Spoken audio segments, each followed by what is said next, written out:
Muito legal saber que você está aqui ouvindo a segunda chamada, seja porque não esteve com a gente no sábado ou porque está tentando ouvir de novo e perceber alguma coisa da melhor forma possível até poder conversar comigo depois, tá bom? Eu consigo ver os números, é muito legal saber que tem gente dedicando tempo para poder aprender cada vez mais das coisas de Deus, tá bom? Vamos lá então. A gente está nessa nova série sobre os chamados pecados capitais. E apesar da lista, deles não ser bíblica, no sentido de aparecer nessa ordem, desse jeito, tem muito de Bíblia. Primeiro, porque todos eles são citados ao longo das Escrituras.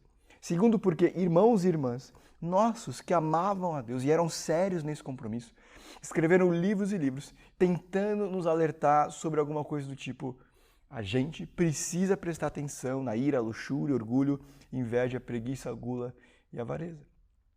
Porque para eles, esse é um bom ponto de partida, tanto para pensar a vida cristã, para quem começou agora, há pouco tempo nisso, ou não está num bom momento, quanto um bom check-up espiritual, já que todos eles são bastante desafiadores. Os argumentos gerais são dois. Todos os itens da lista trazem consigo um verdadeiro exército do mal. A ira sempre está acompanhada da violência, a gula do descontrole, do vício, o orgulho, por exemplo, da rebeldia. Ou seja, lutar contra o 7, vencer pelo poder de Deus, o poder do Espírito, é ser livre de vários outros pecados. Um ponto importante é o nome da nossa série, Paraíso Perdido. Porque cair neles é deixar de viver uma vida boa. É se entregar à dor, à solidão, é mergulhar no abismo do inferno, que é viver uma vida na qual a ira, a luxúria, o orgulho, a inveja, a preguiça, a gula e a avareza se fazem presentes. E Deus nos livre disso. Certo? E é por isso que a gente está aqui. Porque mesmo os crentes podem ser irados, imorais, invejosos, preguiçosos, gulosos e avarentos. Tudo bem? Eu nem sempre vou conseguir trazer uma lista, fazer um teste com alguns exemplos aqui, mas desta vez eu consegui de novo. Deixa eu pontuar algumas situações. E você que está me ouvindo tenta adivinhar qual que é o tema de hoje. Vamos lá. Uma criança é colocada numa sala cheia de brinquedos. Ela pega um dinossauro azul, tá bom? Na sequência, uma segunda criança é posicionada lá também. Qual brinquedo que ela quer? Exatamente. Vamos para a piada então. Certo dia, um anjo aparece e diz para um comerciante que lhe concederia um desejo. Mas ele avisa que o concorrente vai receber o dobro. O dobro de tudo aquilo que ele pedir para si. O lojista pensa um pouco e depois pede para ficar cego de um olho.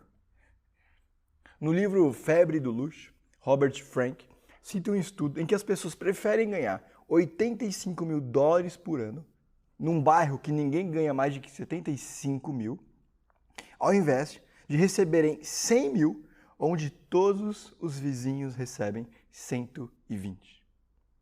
O que você preferiria? Perguntas. Como que você reage à bênção e ao sucesso dos outros? Pastores, qual ou quais são as suas primeiras reações quando uma outra igreja começa a crescer do nada? Quais são os primeiros pensamentos? Quais são as primeiras opiniões sobre aquele outro líder? Solteiros, quando o amigo desencalha, fica noivo, se casa, você fica genuinamente feliz? Ou se queixa aqui dentro? Como que a gente reage quando irmãs são abençoadas por Deus? Eu fico destacando algumas outras falhas dessa pessoa, mostrando que ela não é realmente tudo isso. Se alguém é promovido a contratado para claramente ganhar bem mais do que eu provoco ou fico brincando com alguma intenção maliciosa? Existe alguém cuja tristeza me faz feliz? Por último, um e-mail que um colega recebeu. A pessoa dizendo assim: o problema é o seguinte, os pecadores, aqueles que não creem em Deus, não têm relacionamento pacífico com Ele, parecem viver vidas felizes sem Deus. Alguma coisa que por muito tempo acreditei que ninguém era capaz. Para ser honesto, eles parecem viver uma vida bastante moral até. Eu cheguei à conclusão que algumas pessoas simplesmente não estão procurando por Deus. Mas não seria o caso dos não cristãos serem miseráveis? Será que Deus não vê as minhas circunstâncias, as minhas lutas e a prosperidade dos ímpios? Os ímpios são ricos, confortáveis, Será que Deus não vê injustiça nisso? Ao pesar da minha circunstância, o custo-benefício, os benefícios de seguir Cristo, será que vale realmente a pena? Por que manter a fé se os incrédulos parecem melhores? Qual é o tema de hoje? Inveja. Para ser justo, é possível perfeitamente dizer eu invejo as suas férias no sul da França, sem ter nenhum compromisso com o mal. Não é errado também querer para mim alguma coisa que eu não tenho. Na verdade, a gente junta dinheiro, trabalha e ora por isso, por causa dessas coisas.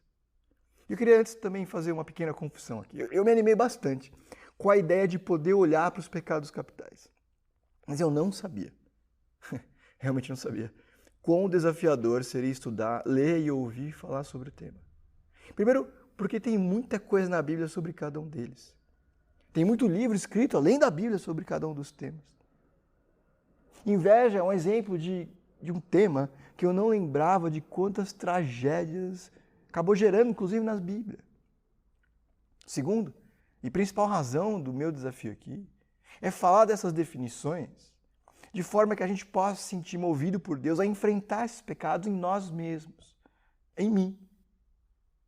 É fugir de uma conversa que seja um pouco zoológico, do tipo museu. Olha, essa aqui é inveja, essa aqui é a definição de inveja, essa aqui são pessoas que sofreram com inveja e causaram mal por causa da inveja. Fuja da inveja. Ouvir sobre os temas e se sentir de alguma forma vitorioso, eu não tenho problema com isso, ou indiferente. Porque o nosso coração é duro, é bem possível, é muito provável que sejamos tentados a isso. Cada um deles, só foram 2 até agora, têm sido verdadeiras montanhas a serem escaladas. Então a pergunta é, o que torna a inveja tão ruim? O que torna o desejo de algo mal? Porque nem todo desejo é mal. Qual o custo da inveja para minha alma e relações? Por que Deus me alerta tanto? Porque tantos cristãos, irmãos e irmãs, alertaram ao longo da história de fujam, estejam atentos, resistam. E principalmente, por que eu não percebo a inveja em mim? Enfim, a inveja é a consciência dolorosa e muito ressentida de uma vantagem desfrutada pelo outro. É o desejo distorcido e corrompido. É uma comparação perversa, é uma preocupação ímpia, não com o bem ou a situação do outro, mas comigo. É raiva com as bênçãos do outro. É tristeza, incômodo com a felicidade alheia. Os alemães têm uma palavra para isso, e desculpa o alemão, né? Schadenfreude, que é alegria dano. É aquele sorrisinho de canto de boca, aquela alegria interior que a gente sente e percebe quando alguém que a gente não gosta tanto se complica. Aquela sensação do bem feito. Demorou, mas que bom que aconteceu. Ser jovem, inclusive, causa muita inveja nos dias de hoje. Tem muita gente que zomba, diminui e humilha os jovens porque queria ser jovem de novo. Gente que diz com dor no coração que a juventude é desperdiçada nos jovens.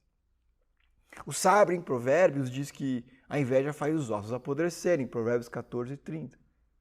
27:4 ensina que a inveja é uma força poderosa, a ira é cruel, a raiva é esmagadora, mas quem pode resistir à inveja? Sócrates, o filósofo, chama a inveja de a úlcera da alma. O pastor presbiteriano Frederick Buechner redefine inveja como o desejo ardente de que todos sejam tão mal sucedidos quanto eu. Platinga, um filósofo cristão, diz que a inveja é o motivo que leva as pessoas a fatiar a reputação de outras, depreciar suas conquistas, minimizar as virtudes e questionar as motivações. Melhor, quem matou Jesus e por quê? Por que Jesus foi morto? Quem matou Jesus? E qual foi a principal ou uma das principais motivações ou uma das mais visíveis naquele processo que a gente conhece tão bem? Marcos, capítulo 15, versículo 9 e 10. Pilatos dizendo, tá bom? Vocês querem que eu solte o rei dos judeus? Perguntou Pilatos, sabendo que foi por inveja que os chefes dos sacerdotes lhe haviam entregado Jesus. Acho eu que quando a gente pensa na morte de Jesus, a gente dificilmente lembra que a inveja era um fator tão presente. Para Pilatos, a resposta é óbvia. Jesus está sendo morto, entregue por inveja. Para usar a linguagem de João, Jesus veio para os seus, mas os seus o rejeitaram. Por quê? Por inveja. Inveja do quê? Essa é a pergunta que a gente pode responder e perceber ao longo do ministério de Jesus. O custo da inveja é muito alto. Ela é uma forma de incredulidade. Porque quando eu olho porque eu não sou ou tenho, eu me pergunto se Deus está vendo. A inveja é egoísta também, porque ela me faz o centro de todas as coisas, de todas as bênçãos que todo mundo recebe, e eu digo para mim mesmo ou para Deus, por que não eu? O orgulho olha de baixo para cima com arrogância. A inveja olha para aqueles que eu considero em algum nível, que estão acima de mim, com ódio, com irritação, inclusive para Deus. A inveja parece nascer de um coração inquieto, que não encontra satisfação no Senhor. É uma alegria, é uma ameaça mortal à alegria. Ela destrói a minha preocupação com as outras pessoas. A inveja inverte a ordem bíblica, uma das mais bonitas de todas. Alegrem-se com os que se alegram e chorem com os que choram, porque eu choro com os que se alegram, por causa dos que se alegram. E eu me alegro quando os outros choram. Romanos 12:15, tá bom? Ela faz com que a gente seja infeliz até possuir o que os outros têm ou quando eles deixam de ter. A inveja separa as pessoas, a inveja nubla o pensamento, ela derrota a generosidade e ela murcha o coração. A inveja é corrosiva para a comunhão, para os relacionamentos. Porque ela mina, destrói todo e qualquer uns aos outros. Eu não vou amar quem eu invejo, eu não vou encorajar, eu não vou aceitar, eu não vou servir, eu não vou suportar. A inveja é um mestre mesquinho. Porque ao contrário de muitos outros pecados, não tem nada de bom na inveja. A luxúria entrega prazer. A ganância promete e talvez até entregue um pouco de riqueza, dependendo. Já a inveja não entrega nada e exige muito. Deixa eu fazer uma outra confissão, especialmente sobre a inveja. Quando eu comecei a ler e estudar sobre isso, eu achei que não ia ter muita coisa na Bíblia. De fato, talvez a inveja em si não seja uma ênfase, no sentido de estar em todos os livros da Bíblia, em cada história que a gente vê ali. Mas é um tema muito presente e visível em muitas das histórias que são desastres. Tipo Jesus, como a gente leu. São vários os alertas. Salmo 37:1, não se aborreça por causa dos homens maus, não tenha inveja dos perversos. Provérbios 23:17, não inveje os pecadores no seu coração. Melhor será quem sempre está no Senhor. Paulo não fica para trás, Gálatas 5:26, não sejamos presunçosos, provocando uns aos outros e tem inveja dos outros. Pedro,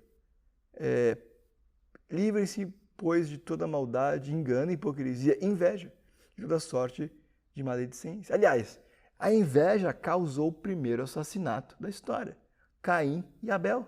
Lembra deles? Foi a inveja também que moveu Saul a tentar matar e perseguir Davi, especialmente a partir da história de Golias. Logo depois da morte, que Davi é um guerreiro conhecido, as mulheres saem da cidade de Saul e cantam. Saul matou seus milhares, Davi seus 10 milhares. 1 Samuel 18:8-9 diz que Saul, irritado, disse, e atribuíram a Davi dezenas de milhares, mas a mim apenas milhares. O que lhes falta, senão reino? Daí em diante, Saul olhava para Davi com inveja.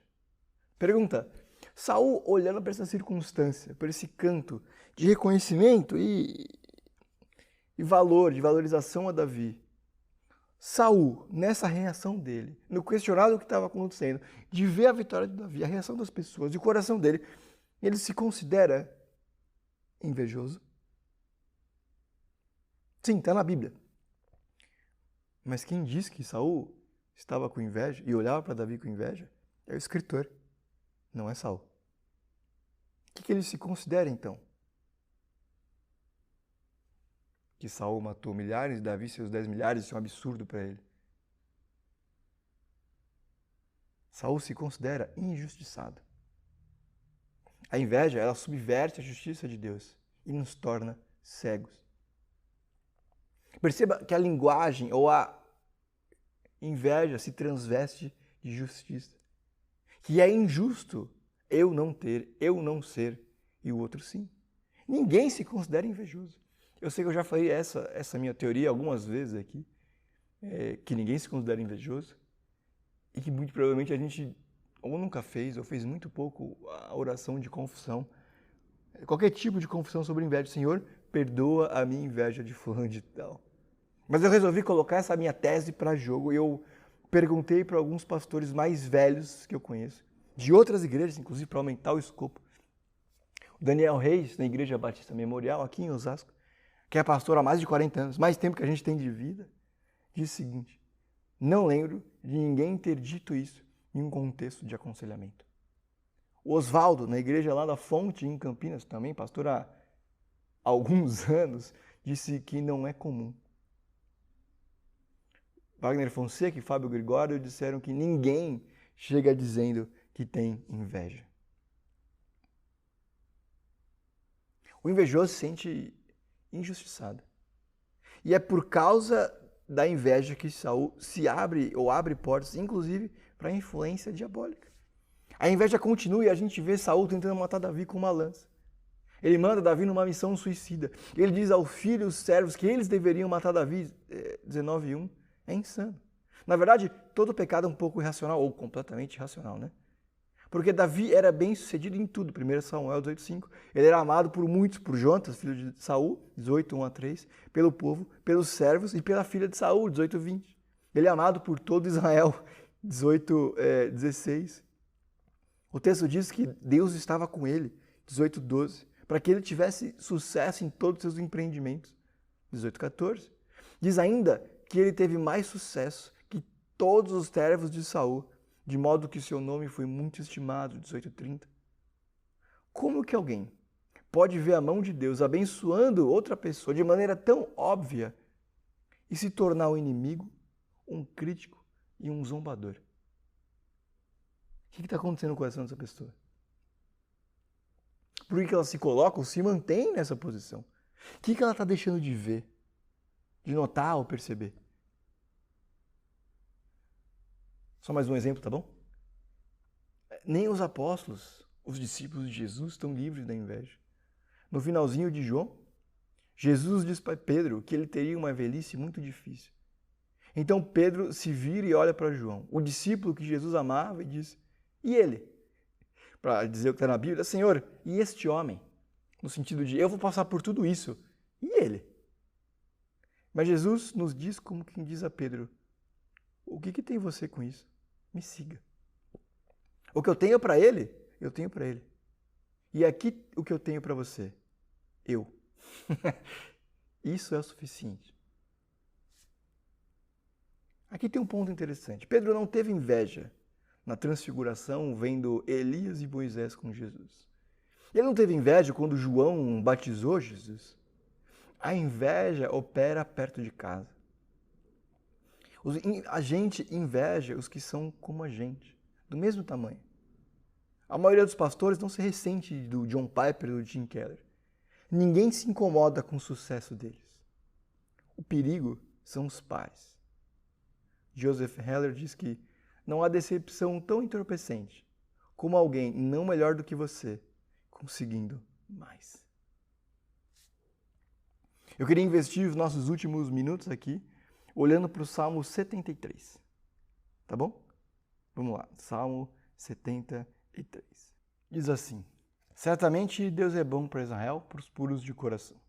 Quanto a mim, os meus pés tropeçaram, por pouco não escorreguei, pois tive inveja dos arrogantes, quando vi a prosperidade desses ímpios. Eles não passam por sofrimento, têm um corpo saudável e forte. Estão livres dos fardos de todos, não são atingidos por doenças como os outros homens. Por isso, o orgulho lhes serve de colar. Se vestem de violência, do seu íntimo brota a maldade, da sua mente transbordam maquinações. Eles zombam e falam com más intenções. Em sua arrogância, ameaçam com opressão. Com a boca, arrogam a si os céus e com a língua se apossam da terra. Por isso, o seu povo se volta contra eles e bebem suas palavras até saciar-se. Eles dizem, como saberá Deus, terá conhecimento do Altíssimo? Assim são os ímpios. Sempre despreocupados aumentam suas riquezas. Certamente foi inútil manter puro o coração e lavar as mãos da inocência, pois o dia inteiro sou afligido e todas as manhãs sou castigado. A gente para aqui no 14 rapidinho e a pergunta é importante. O que está acontecendo? Pelo quê? Qual motivo está levando o salmista a afirmar essas coisas e sentir isso tudo? Ele abre o salmo dizendo que por pouco não escorregou e foi por causa da inveja. Tudo isso que está acontecendo é verdadeiro. Os ímpios têm prosperado, ele tem sofrido, ele tem sido perseguido, tem faltado para ele, na perspectiva, algumas coisas que ele deveria ter e que os outros têm. Ele não tem a paz que aqueles que não conhecem a Deus desfrutam. As riquezas deles aumentam. E ele sofre. E ele sofre. E aí o texto continua a partir do 15. Se eu tivesse dito, falarei com eles, teria traído os teus filhos. Quando eu tentei entender tudo isso, achei muito difícil para mim. Até que entrei no santuário de Deus. E então compreendi o destino dos ímpios. Certamente, os põe em terreno escorregadio e os fazes cair em ruína. Como são destruídos de repente, completamente tomados de pavor. São como um sonho que se vai quando a gente acorda, quando te levantares, Senhor, os fará desaparecer. Quando meu coração estava amargurado e no íntimo eu sentia inveja, agi como insensato e ignorante. Minha atitude para contigo era de um animal irracional. Contudo, sempre estou contigo. Toma a minha mão direita e me sustenta. Tu me diriges com o teu conselho e depois me recebe com honra. A quem tenho a ti no céu, Senhor, senão a ti? E na terra nada mais desejo além de estar junto a ti. O meu corpo e meu coração podem fraquejar, mas Deus é a força do meu coração e a minha herança para sempre. Os que te abandonam, sem dúvida, perecerão. Tu destrói os infiéis. Mas para mim é bom estar perto de Deus. Fiz do soberano Senhor o meu refúgio. Proclamarei os teus feitos. O salmista olha ao redor e vê os infiéis vivendo vidas de conforto, bênção, vidas longas. Ele vê que essas mesmas pessoas são perversas e opressoras umas das outras. E ele percebe, entende e conclui inicialmente que elas estão se safando. Por isso que ele está indignado. Onde está Deus? O nosso Deus soberano e justo. Quando o traficante sexual dorme tranquilo no iate. O que a gente pensa nessa hora? Para onde a gente deveria e pode correr? O que a gente tem aqui é alguém que sofre com inveja, dúvidas, dor, injustiça. E coloca isso tudo diante de Deus. E isso é bom por si só, tá? E teria resultados se a gente fizesse isso mesmo se não tivesse nenhum grande princípio ou fundamento na cabeça ou no coração. Mas a partir do versículo 17 ele começa a explicar aonde foi que ele encontrou descanso. E a partir do que o coração dele começou a ser refeito. E a visão dele ganhou a perspectiva correta das coisas. No versículo 26 diz que o meu corpo e o meu coração podem fraquejar, mas Deus é a força do meu coração e a minha herança para sempre. A gente, por ser protestante, tem um pouco de ressalva, justificada até, de ficar repetindo coisas, né? Mas está aqui alguma coisa que só faria bem se a gente dissesse com frequência a nós mesmos. Salmo 73, 26. O meu corpo e o meu coração podem fraquejar, mas Deus é a força do meu coração, a minha herança para sempre. A solução para a inveja e o ciúme é também a nossa. Estar satisfeito em Deus, estar confiante nele, que tudo nessa vida vai falhar, mas Deus não. Amém? Essa é a recompensa de confiar em Deus. Salmo 37 diz que deleite-se no Senhor e Ele atenderá aos desejos do seu coração. Pode parecer muito, mas Romanos 8,32 diz ainda mais. Se Ele não poupou seu próprio Filho, mas o entregou por todos nós, não dará a Ele gratuitamente todas as coisas? Não é o evangelho da prosperidade, é a prosperidade do evangelho. Deus cuida e abençoa os seus filhos. O guarda de Sião não dorme. Deus é bom o tempo todo. Todo o tempo Deus é bom. Pode não parecer, mas Ele é, porque Ele não consegue, inclusive, não ser. E confiar nele. Conhecê-lo mais, descansar nele. É saber que Ele é um Deus que cuida dos seus filhos, que atende os desejos do coração, que Ele dará gratuitamente todas as coisas. Talvez não aquelas que a gente prefira, talvez não aquelas que a gente quer agora. Mas porque Ele é Deus, Ele dá e o que Ele dá é bom. Segunda verdade que o salmista descansa com bastante clareza é que Deus sustenta. O ímpio pode prosperar, mas é a partir de si mesmo. O justo, o cristão, que conhece a Deus, prospera, descansa, é cuidado por Deus. Em valores materiais, eventualmente pode ser menos. Mas qual tem mais valor? Qual é mais seguro? No final do dia, nós todos somos criancinhas com 5 pães e 2 peixes na mão. E Jesus está dizendo, me entrega e deixa comigo. Senhores, Deus faz muito mais do que pedimos ou pensamos. Você sabe disso. Você vive isso. Quem aqui imaginou trabalhar, por exemplo, no Fundo Soberano de Singapura? Ser chefe de uma galera, morar em São Paulo, conhecer alguns países, fazer faculdade, casar também, comer com frequência coisas que a gente gosta tanto, encontrar novos amigos tão longe de casa. Deus cuida. Outra coisa, Deus vai fazer justiça. A gente precisa tomar cuidado, tá bom? Para não ter uma espécie de prazer no mal do outro. Celebrar a morte do ímpio, porque nem Deus tem prazer nisso, como diz em Ezequiel. Mas esse aqui é um fato bíblico. Deus vai fazer justiça. O homem mau do iate será punido. O político que explora em mente vai sofrer. Os falsos mestres serão rejeitados. Os abusadores serão julgados. Pode parecer que eles estão em vantagem, mas é porque a gente só vê o momento, que dura 70, 80, 90, 100 anos. Quando surgir esse sentimento de inveja, Deus diz, espere um minuto. Você não vai querer estar no lugar dele. Eles vão murchar como grama.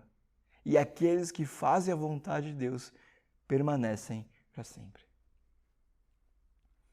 Os versículos 16 e 17 aqui no Salmo nos ensinam que a gente deve buscar o santuário. Quando a vida parece injusta, os dias maus, a tristeza ganha espaço, quando a gente se sente explorado ou vazio, para onde a gente vai?